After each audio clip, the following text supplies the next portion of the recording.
Why dip it up when you can dive right in? Why let things simmer when you can cook up a storm? Why live life in half measures when you can live it to the brim?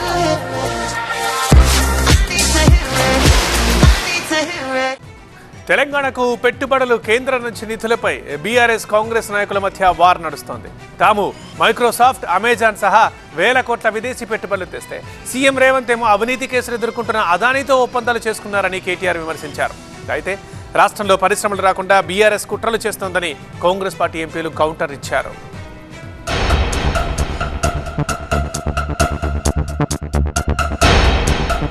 తెలంగాణలో అదానీ వ్యవహారంలో అధికార ప్రతిపక్ష party నేతల మధ్య మాటల యుద్ధం కొనసాగుతోంది. ఈ క్రమంలో అదానీతో సీఎం రేవంత్ రెడ్డి చేసుకున్న ఒప్పందాలను బీఆర్ఎస్ టార్గెట్ చేసింది.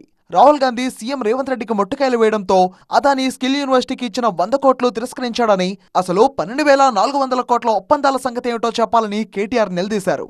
మైక్రోసాఫ్ట్ డేటా ప్రాజెక్టును అదానీ డేటా సెంటర్ అని రేవంత్ రెడ్డి చెప్పడం హాస్యాస్పదమని, తమ హయాంలో మైక్రోసాఫ్ట్, అమెజాన్ డేటా సెంటర్లతో 67,000 కోట్ల రూపాయల విదేశీ పెట్టుబడులు తెచ్చామని, ఏడాది కాలంలో సీఎం రేవంత్ రెడ్డి ఏం పెట్టుబడులు తెచ్చాడని కేటీఆర్ ప్రశ్నించారు.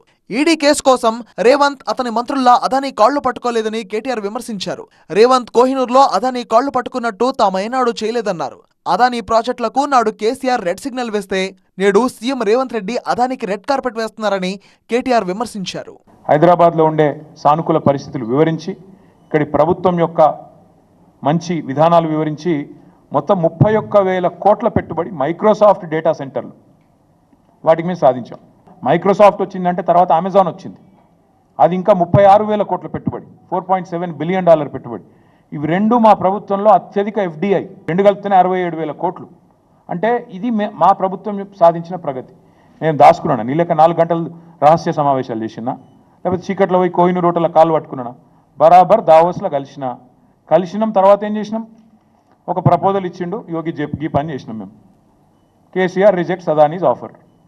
మేము నీలెక్క మాకు ఏం చేసినా బాజాప్తా చేసినాం తప్ప బేజాప్తా చేసే కర్మ మాకు లేదు.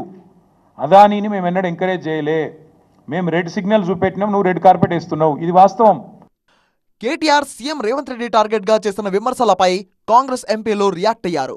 ఏడాది కాలంలో కేంద్రం నుంచి సీఎం రేవంత్ రెడ్డి 38,000 కోట్ల నిధులు సాధించారని, రాష్ట్రంలో పరిశ్రమలు, పెట్టుబడులు రాకుండా బీఆర్ఎస్ కుట్రలు చేస్తుందని ఎంపీ చామల కిరణ్ రెడ్డి విమర్శించారు. ఏ విధంగానైనా ప్రభుత్వాన్ని తోసేయాలన్న ఐడియానే తప్ప ఎట్లా రెచ్చగొడదాము, కులాలలో చిచ్చు పెడదామా, ల్యాండ్ అక్విజిషన్ కాకుండా ఆపుదామా, డెవలప్మెంట్ని ఆపేద్దామా, ఏ ఇండస్ట్రీ రాకుండా చేద్దామా అన్న ఒక ఆలోచన తప్ప ఇంకేమన్నా ఉందా అని మీకు అడుగుతున్నా.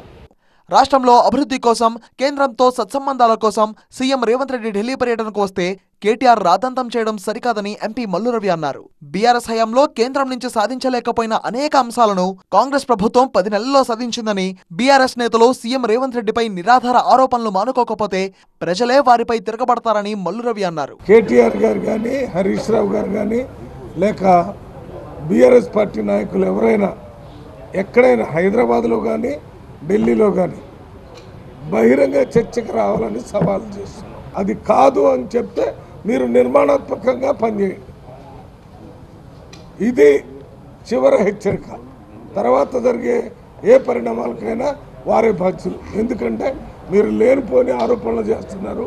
ఇవన్నీ మాట్లాడి ప్రజలు విసిగిపుడుతుంది. ఏదైనా ప్రజలు మీ మీద జరగకూడదని ఏదైనా చేస్తే దానికి కాంగ్రెస్ పార్టీ బాధ్యత వహించదు. అన్ని రాష్ట్రాల్లో అదానీని కాంగ్రెస్ టార్గెట్ చేస్తే అదే అదానీతో తెలంగాణలో కాంగ్రెస్ సర్కార్ చేసుకున్న ఒప్పందాలతో అధికార ప్రతిపక్ష పార్టీ నాయకుల మధ్య డైలాగ్ వార్ నడుస్తోంది.